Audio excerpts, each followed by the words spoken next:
So the idea is to sell benefits or sell problems or solve problems. So when we get into these conversations and we're trying to explain ourselves to people that, let's say we've qualified somebody as they're really willing to listen to what we have to say and they're engaged with what we're talking about.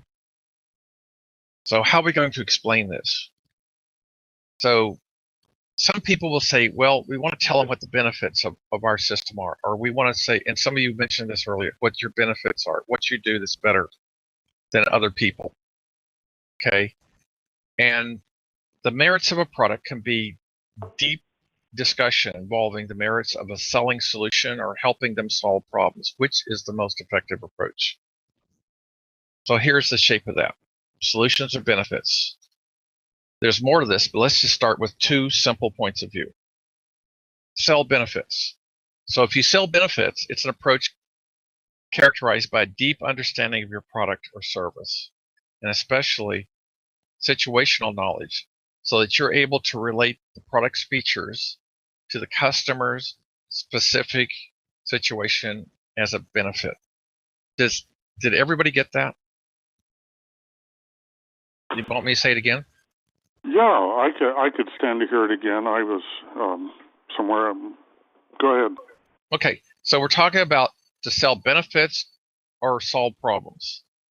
So when you're talking about selling benefits, it's an approach characterized by deep knowledge of your product or service, and especially situational knowledge, so that you're able to relate the product's features to a customer's specific situation as benefits. Okay, so you're talking about how this product is going to benefit them.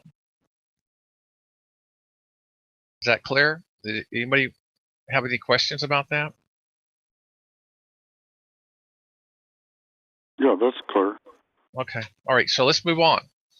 So first was to sell benefits. The second one was to solve problems.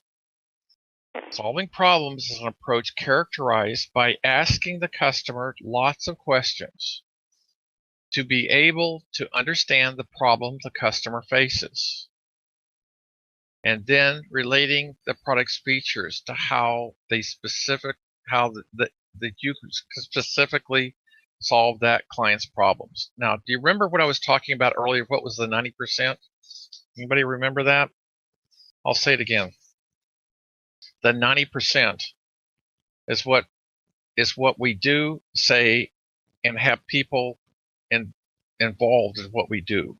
It's like we do, say, show the three things, and then we actually involve them. So they're more likely to remember if they're involved than if they're not. Does that make sense? Sure. Okay. So which one do you think is better? Anybody want to guess? The last one. Well, somebody giving away the answer again. Yeah, it's right. It's the last one. Because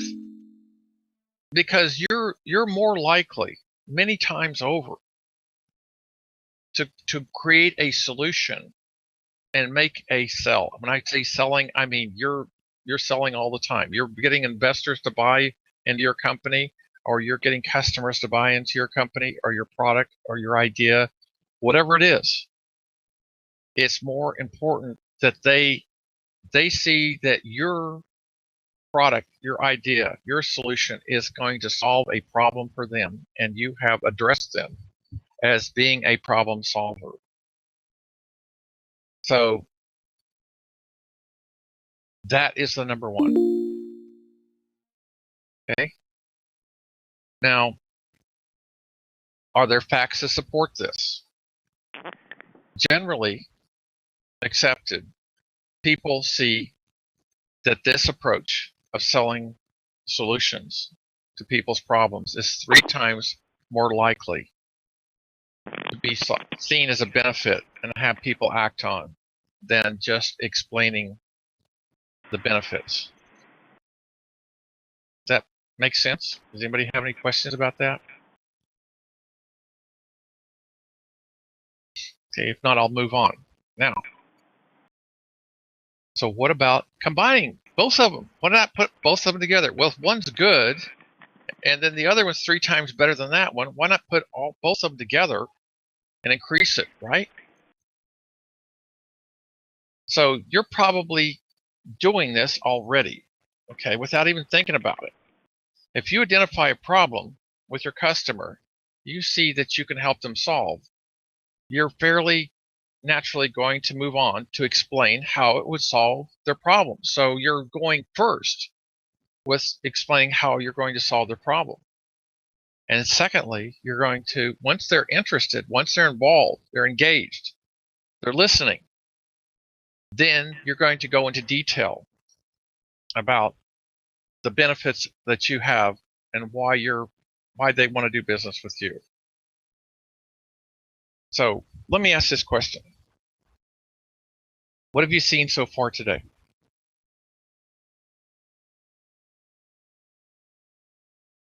Anybody? Can you restate that? So what have you seen so far out of this conversation that we've had today so far? What have you seen for yourself? What are you seeing right now? This is Seema. I see that whenever I want to present to angel investors, I need to engage them more in describing the benefits and like with examples that engage them, as opposed to just provide information so they can basically better remember what is my solution. That's right. So if you see that they're sitting there listening to you, then you know you're failing. If you see that they're interested in what you're saying and they want to ask you questions or asking you questions, this is what you want. Yes. So you remember what my odds were about getting money from angel investors and VCs? Remember what my odds were from the conference? Yeah. What are they? What were they?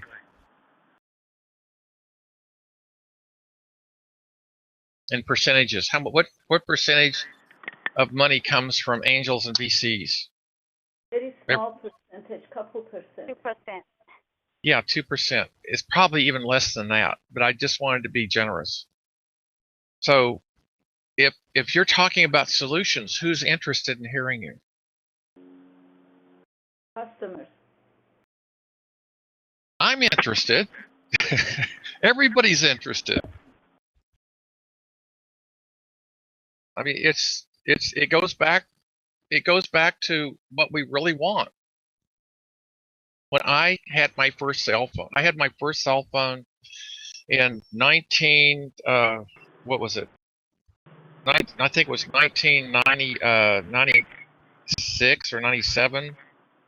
And if anybody remembers that, we had these great big things, and they were really expensive. I mean, you could run up a $500 phone bill without trying. $100 a month was nothing. That would be really not calling hardly anybody. And the phones themselves were in the pounds. And the battery didn't last long, and it was hard to carry them around, and they were delicate. Anybody can relate to this? You remember that? And then as we moved forward, they came up to digital phones, and they got smaller and smaller and cheaper. They got to free. I remember the first phone I bought was $450, and it was pretty bad. It would drop calls. It was a digital analog phone, and mostly the networks were analog. So it was smaller. It only weighed about a half a pound, and I had to charge it maybe a couple of times a day. Battery ran down really quick. Now, I can go a couple of days without charging my phone. I'm okay with it, and the price is way down. I can talk all day long, all night long. It's the same price. So it was about solving a problem. When I first got into the cell phone market, I saw that I wanted to have a cell phone because it would help me do business. It was much better because I would be driving around remotely, and people would call me, and I wanted to be able to contact with the office and be contact with the customers. So it was a great thing for me, but it was very expensive. And as cell phones progressed, they got cheaper and easier to use them. So now I can be in contact with people all the time and the office, regardless of where I am, and it's very easy. So for me, the cell phone solved a problem. And these benefits of the battery lasting longer and being lighter and costing more cost effective were all benefits. But the basics problem I was trying to solve was, how do I stay in communication when I'm not in the office and there's not a phone nearby? How do I do that? So you get what I'm saying? Does that make sense? Makes sense to me. Many times my clients tell me what their problem is, and obviously I need to provide a solution instantly. And of course, benefits before and after don't hurt anything, but you do have to answer have a solution for their problem. I'm just kind of restating what you stated in my own personal view. I really appreciate that. That's great. Does anybody else have a comment, or they want to add something to that?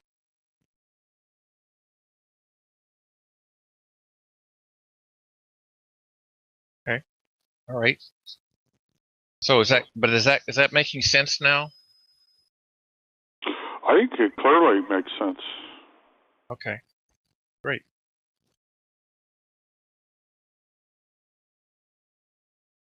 So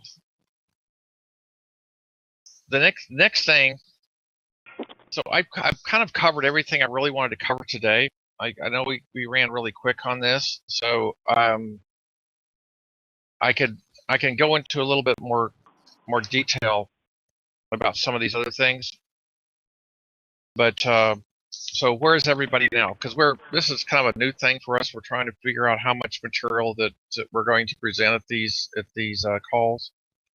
Should I just go on? You want to hear more today, or you want to talk about what we've talked about so far?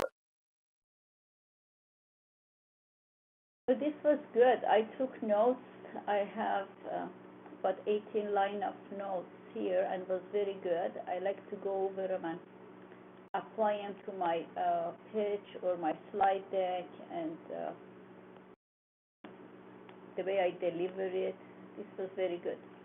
Oh, good. So let me ask you this then. What kind of, this is Simi, right? Sima, yeah, S-I-M-A, yeah. Sima, sorry. Yeah. So Sima, what have you seen how you can talk? Here's my big thing that I'd like to get people get out of this call. Have you seen other people or investment opportunities you can approach that you're seeing now that you didn't see when we started this call? Yes, I do. I've been mostly focused on angel investors, but now I like to approach the other 98%. Oh, that's you're making. I really love it. Thank you. And I keep telling people this over and over, but nobody gets it. It's amazing. There's people out there that want to give you money, have been looking for you, particularly to give you money, and you've been looking the other direction. Because remember that angels get their money from people looking for you. I see. So they're still looking for you.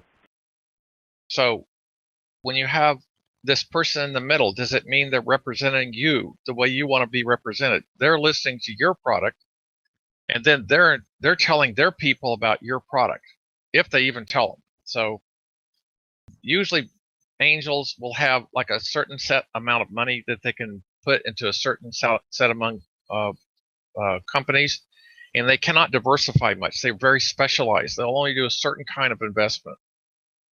And I'm talking about all angels, not just some, all of them. There's nothing, what we do at Fund Division is we are broad based. We don't really have an opinion about what business you're in. We're actually taking any kind of business.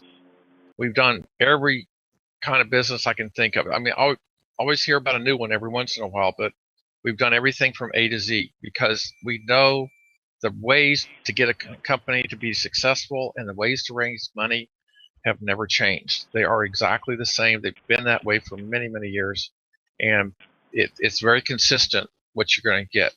The most successful fundraising companies that have raised the most funds out of all companies in existence, other than just what you hear about on the news. There's some exceptions to that, billions of dollars because they're doing an IPO or something like that. But that being the exception has all been because people have gone directly to customers. And what's another word for customer? Investor, right? What's another word for investor? Customer. They are the same thing. They can a customer be both? It's a question. Can a customer be both? Yeah, for example, if they can play a role as a supplier, because then they can it expands their business if they invest in our solution. I love it. So you got the what's in it for them right there, because they're going to act on this solution because they see something in it for them. So if they don't see what's in it for them, then it's just going to be another interesting fact. But it's not going to help them. People are looking for solutions, and you are the solution. If you don't talk about your solving their problem, they don't understand how you're going to solve their problem.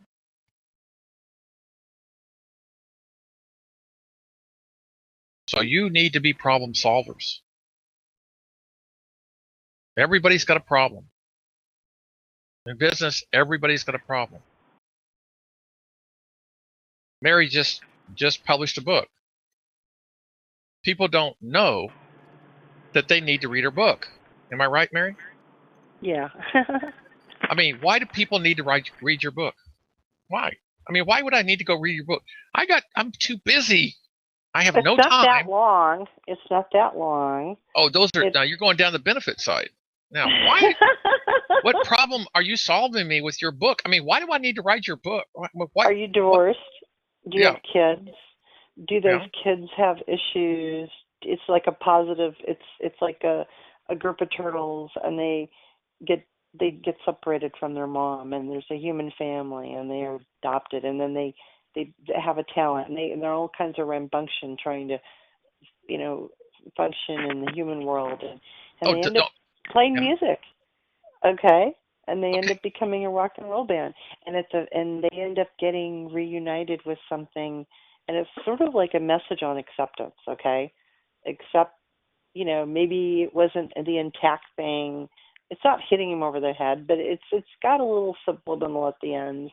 It's like, accept that this is maybe not your family of origins, but this is your family. This is what you've got different people there, Okay. that help get you there along the way. It's a fun thing. I got it. That's how it came out. Okay. I got it. But you didn't do those two things I talked about. You did the third thing that we haven't talked about yet, which is have a great story. Okay. So how many people here can relate to the story now? Before, you don't care about the book. Now all of a sudden it's interesting. It is interesting to me now. I want to get your book, Mary. It's called The Snap Girls. Okay. It'll be on Amazon and iBook and Barnes and Noble, I think, by the end of the month. So now that we have you out in the limelight, Mary, how is she going to know to do that? Because Simi's how do I get busy. the message out? Yeah, no, how is she going to know? Because you have just told her about it, and now just a lot of work for her to go get that book. How is it going to be easy for her to get that book? Amazon? Oh, you mean I just go to Amazon and say Mary? No, you're going to go to Snap Girls. Okay. Now, does that carry a message? Sammy, does that carry a message to you? Is that something you would remember? No, just Amazon. But the turtle story and the band and music I remember. Yeah. Yeah, exactly. That makes you want to read it. Okay, but Mary, you got to get what people hear. So she didn't hear the name of the book, and she did hear the story. You get it? Right. So how is she going to remember the story? The title. The title. You want to try again? When I talk about it. Well, try again. Oh. You're the writer. Yeah, but that doesn't mean I'm always gonna speak. I've been quiet. You don't have to do this. I'm just making a request. You don't have to do this. Okay. Well, Mary, they're called the Snap Girls. It might be helpful if you repeat the name of the book several times. It's, think of it like some of these really short TV commercials you see. They repeat and repeat and repeat the name of the book or the name of the product and a contact number. Oh, yeah. Thank you, William. Yeah, and that's a really good idea. Yeah, somehow weave it in. And weave it in, because it's got to be why is the title fit into the story? What relationship is the title to the story itself? I mean, how can you put that in? What do turtles like to do? Well, they're snapping turtles. They're called the Snap Girls. So they're snapping. And they grow up to be human size. They grow up to be as big as humans. So snapping turtles. Mm-hmm. It begins with snapping turtles. The Snap Girls. We call them the Snap Girls because they are snapping turtles. Right. And these girls grow up to be grown-up snapping turtle girls. Now, Sammy, does you remember the name of the title now? Yes. Okay, what is this? Girls, yeah. You see the difference? Yeah. Now, when you got the story down, but you didn't carry the point across without mentioning the title, like Bill says. You mentioned the title. You mentioned the point you're trying to carry in your story. So, even though you're telling a great story, it's got to have something to remember, and people are going to remember it because you built a context around it, something fun to talk about.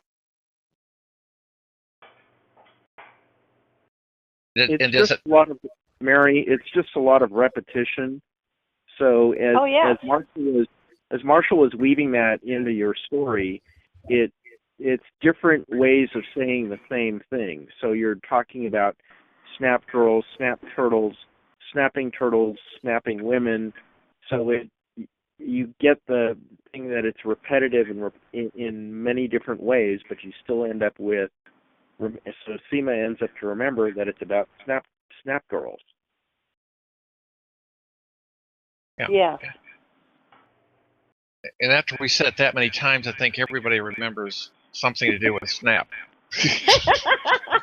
There's no Snap girls. And they were girls. So it's about Snap, and it's a story about turtles, and the turtles were girls. So there's an order of things. So there's we have to have an order. So and you started off saying it's about, well, do you have a family? Now, is it limited to families? No. Okay.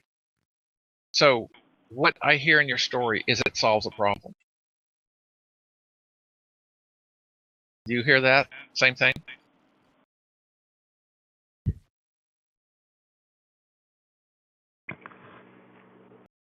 It's about the turtles solving a problem. Yeah.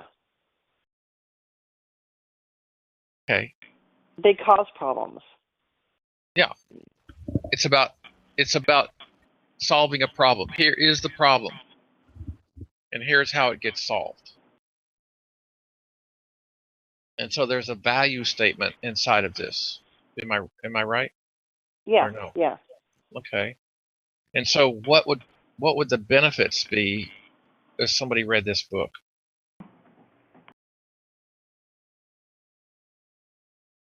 Get inspired to address life challenges like the way the snapping girls have done. Yeah, and their natural impulse is to like snap and tear down trees. Okay, that gets them in trouble. Okay. Okay. Well. Okay. Now we're getting a better. It all away. Can I shut up now? But yeah, that's fine. Okay. All right. Okay. No, it's good. No, you're great. You're doing great. You really are.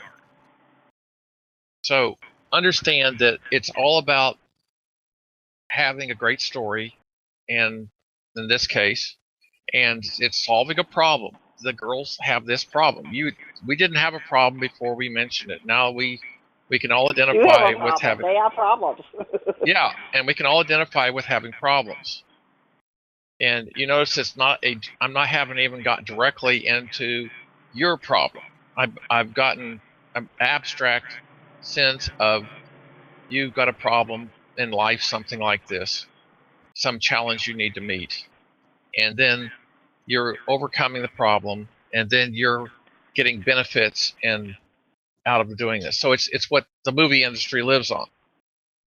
Like there's somebody that the hero has a problem, and the hero solves the problem, and that's the story, and everybody leaves feeling good. Yeah. Different writers, different stories, different values. So we all love to be inspired.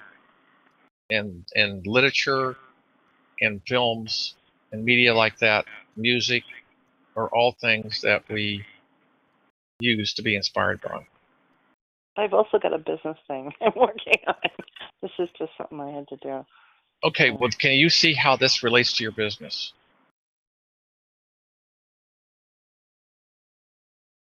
Yeah, I think.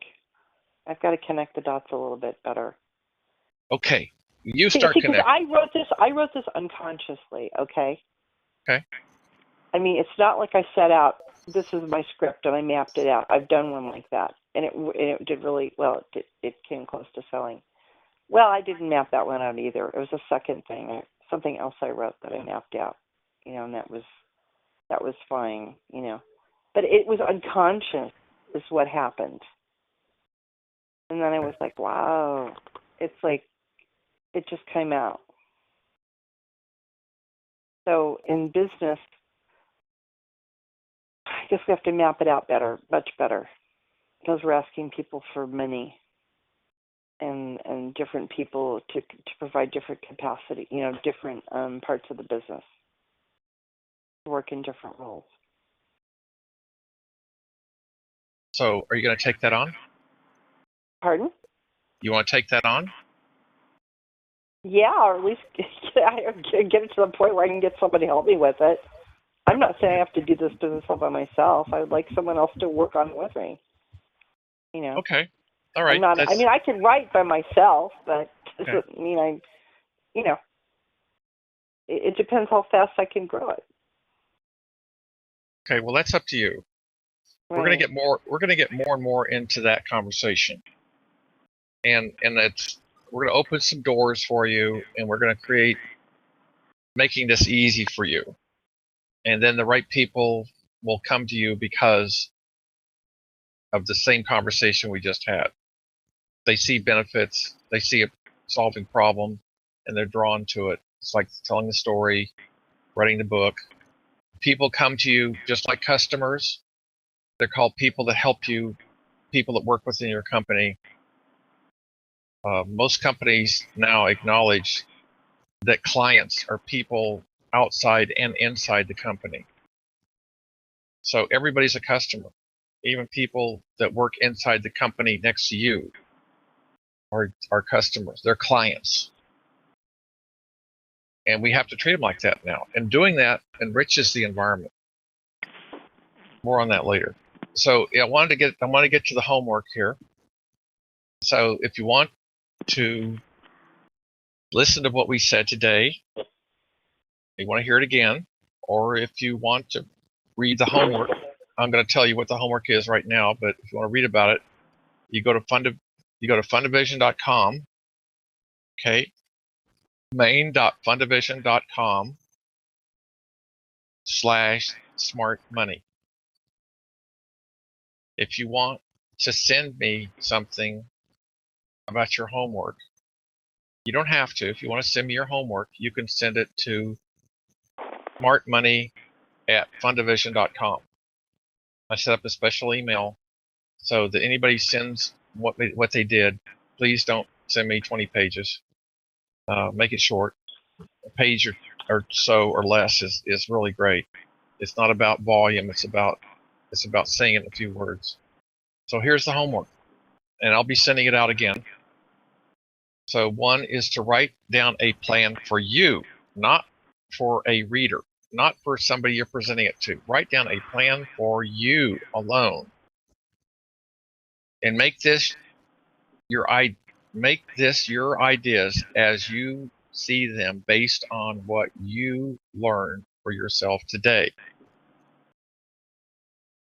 Okay, so you're going to write down a plan for you based on the ideas that you saw for yourself today. Okay, 2. Here's the hard part. Talk to an average of one person a day or more, a person who could purchase your business solution, not just investors. You know what I mean by that? I'm just saying not just what you call investors. Quit thinking about people as investors. Start thinking about everybody as a customer, including people you want to help you with your product, with your business, their customers, their clients. Everybody is your client, everybody. And probably at some point you're going to see yourself as a customer or a client. So those two things.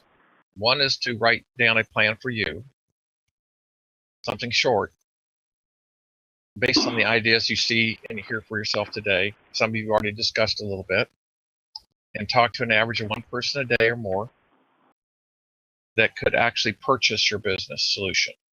So you're going to actually take some of the points we've done today, and you're going to be talking with people about that, and you're going to be seeing how that works. And we'll be on the call next week, and we'll see what happened. Any questions for now?